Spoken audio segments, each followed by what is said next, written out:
Let's talk about Hoseki, because you've solved a problem for me, dude. Yeah, hopefully. Well, how long? When do we get it? A couple weeks. Sweet. So we hold Bitcoin reserves, and I wanted to be transparent about those Bitcoin reserves on our website for our football club. And the only way I could do that is by providing the ZPub. What's a ZPub? Right. So you're such a dick. I fucking hate this stuff. So an XPub is the extended public key, which you derive all your addresses from. The ZPub is something which I went onto a link that Lot provided me, which I got from my XPub. It converted my XPub into a ZPub. I don't fucking know what a ZPub is, Danny. What is it? Do you want to go, Sam? You dig. You don't. Do you know what it is? It's the thing that it's the key which will make all your extended public keys viewable. Correct? Kind of. I'm not going to correct you guys in public.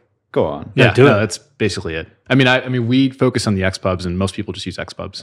So I finally got my head around XPubs, and then I was trying to provide the. By the way, welcome to What Bitcoin Did, experts in Bitcoin. If you want tech expertise, please go to Stefan Livera's podcast or any other podcast. I wanted to provide it, but I couldn't.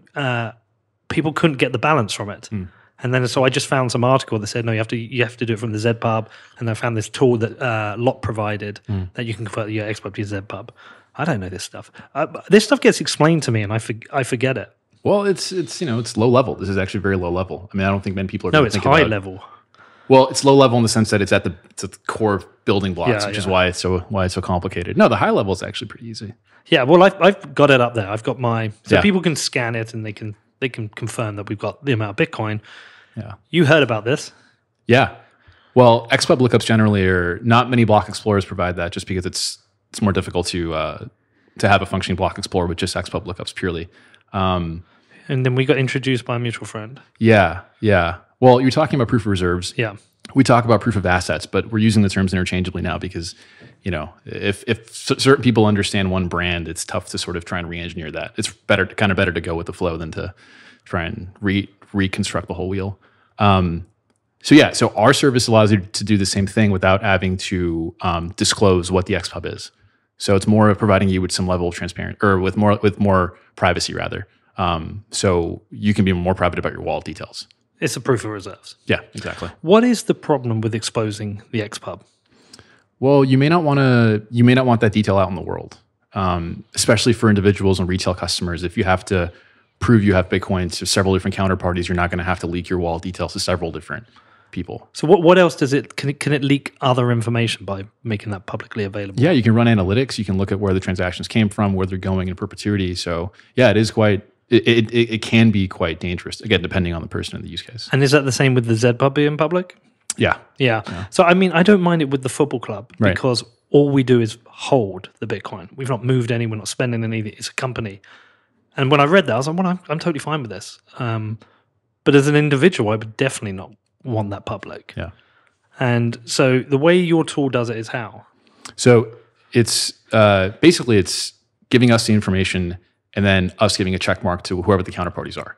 So in that sense, you're not doxing to N, you're not doxing to 100 or 1,000 people. It's to one, and we provide that verification. So it's private in the sense that you're not having to give that detail to 100 people. We will simply take on the burden of giving that verification as long as they trust us. Right. Okay. And so the opportunity here is like, okay, it's great for me because I can do a proof of reserves, but like, I don't think there's a huge amount of companies who are going to need to do that and make that a long-term viable commercial business for you. That's not where the real opportunity is, right? No, this is really showcasing what the product can do. Yeah. There's a bunch of different applications. We sort of see it as this bottom stack of the Bitcoin standard stack of the future. Okay. Proof of ownership is sort of a basic characteristic of any asset class, be it stocks, bonds, or whatever else, which is why I love what we're building, because I can explain this to anyone, Bitcoiner or not, and they'll understand it. A function of building a Bitcoin company, and I think any company, is you're an evangelist of the thing and the technology, in this case, Bitcoin. So anyone running a Bitcoin company has to evangelize Bitcoin. But in my case, I don't have to, actually. It's just, look, you need to prove, you have this asset, you need to prove you own it. You need some kind of framework around it. What are the scenarios though where people will need to prove they own it? Yeah, I mean, it's already happening now. Our go-to-market was mortgages. Okay. And that was my problem. You're self-custodying your assets. You need to prove to a broker that you have Bitcoin. But how do you do that? You could maybe take a screenshot of like your Trezor UI or whatever software or whatever wallet you're using. Which you can fake the fuck out You of. can fake it. It's also very primitive and crude. And also like we're on the bleeding edge of technology, but we're relegated to taking screenshots. It doesn't make any sense. And if they don't dismiss you outright, they ask you to send your funds to Coinbase, for example, and print out a statement. But again, like you're self-custodying. That's antithetical to the reason why you're self-custodying in the first place. Yeah, and Coinbase will then take that information and pass it over to other third parties, which you don't want to do as a Bitcoiner. Exactly. Maybe. So that's been our go-to-market, but residency applications has been a big one. People trying to use this jurisdictionless asset to be global citizens, and even things in the judicial realm as well. We're helping one user prove he has funds in order to support his case for getting custody of his kids, for example. One of his assets is Bitcoin. Right. The idea isn't to have people extend you credit just because you happen to have Bitcoin at this point in time, like at this stage of like maturation of the asset. It's more of having your Bitcoin play as a financial data point. Right now, if you have it in cold storage, it is a shiny rock. It's amazing. You should sit on it, but there isn't anything else you can do short of selling it or moving it. And I don't think that should be the case. And you're essentially building this out in preparation for the direction the financial world is heading in. Exactly. Yeah. It's an interesting thing because you said, I'm pretty sure if I got a mortgage in the UK and I had to prove my assets, at the moment, no one would accept Bitcoin as an asset they would approve of as a proof of that I can afford something, right? But in the US, you are starting to see that transitional change. Mm-hmm. Like Bitcoin is starting to integrate into my sponsor, Ledden, they have a mortgage product now, which is Bitcoin based as well.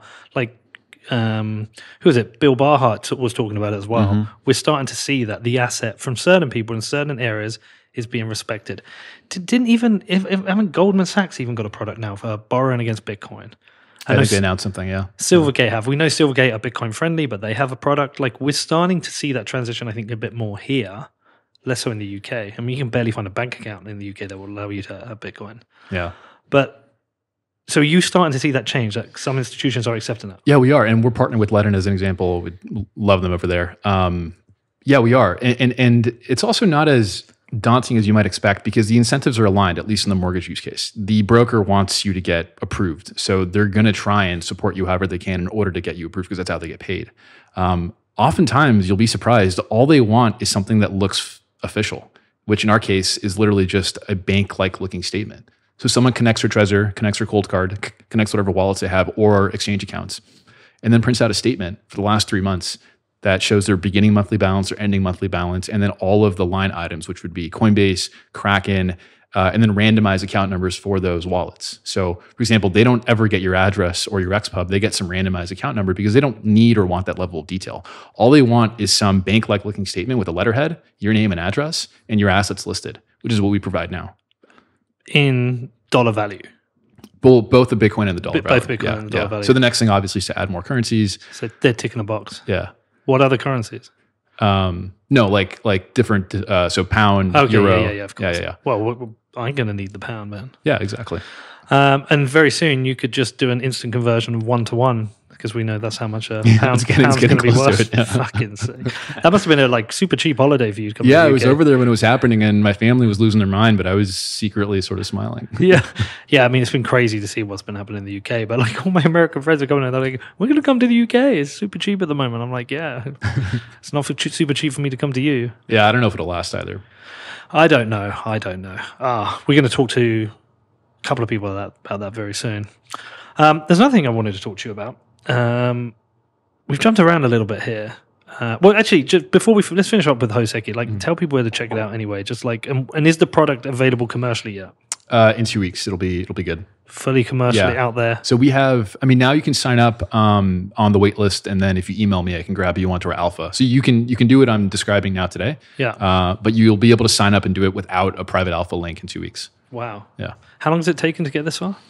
Well, it's been about a year total. There's a lot of infrastructure that has to get built out. It sounds simple when you describe it, but honestly, it's For example, we didn't want to use third parties. Right. So everything we had to build was in-house. And that took a while and took a lot of thought. So it's been about a year. I also like the thing about your company is that you don't really just look like a Bitcoin company.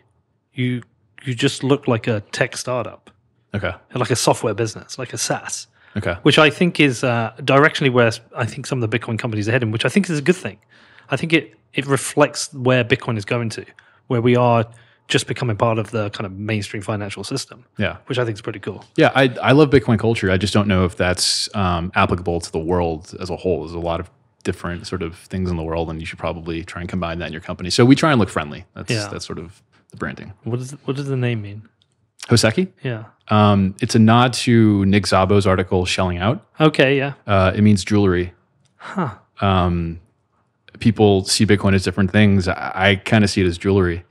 So in the past, different civilizations would use, as you know, different things for money, and seashells were used at one point. Yeah. So in Massachusetts, the Narragansett used wampum belts. These were belts that were created with seashells, and that had a very slow velocity of money. It transferred hands when tribes would unify, when babies were born, when marriages would happen.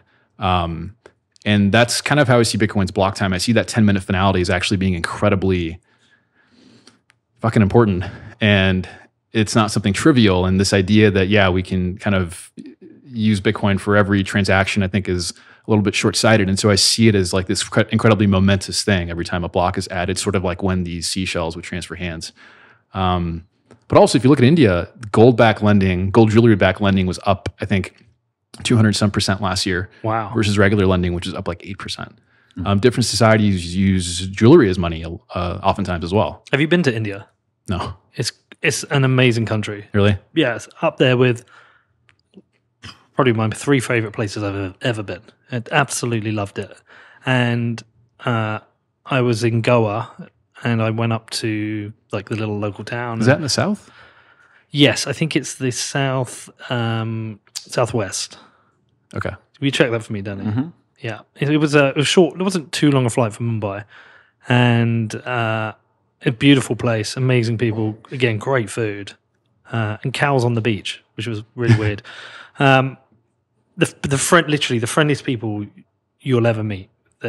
People just stop and talk to you. They just want to talk to you and find out who you are and what you're about. But you go into the town, and the number of like jewelers was incredible. They were just everywhere, and because this is where people pass down their inheritance, right? It's the gold that they buy the gold, they hold the gold. They're pretty smart people. They know what they're doing with the shit. That's their Bitcoin. Exactly. I'd recommend going there. So do you think in the future people lend out against your Bitcoin at different rates depending on where you're holding it? I think not just that, it's that you can actually get a better rate because you can prove that you can pay it because you have transparency over the ownership. But do you think the lenders will give you a different rate, whether it's on Coinbase or like in your own, cold storage is what I mean, like because they'll have a different trust model for each of those places? Possibly. I mean, I can see it going that route. I don't immediately think it'll go that route, at least not yet, because it's still kind of poorly understood by the lender, unless you have a sophisticated lender. So if you have like a Ledin, for example, they know what they're doing. But for regular normie lenders, they don't understand the concepts of holding your own keys. That's just poorly understood at this point.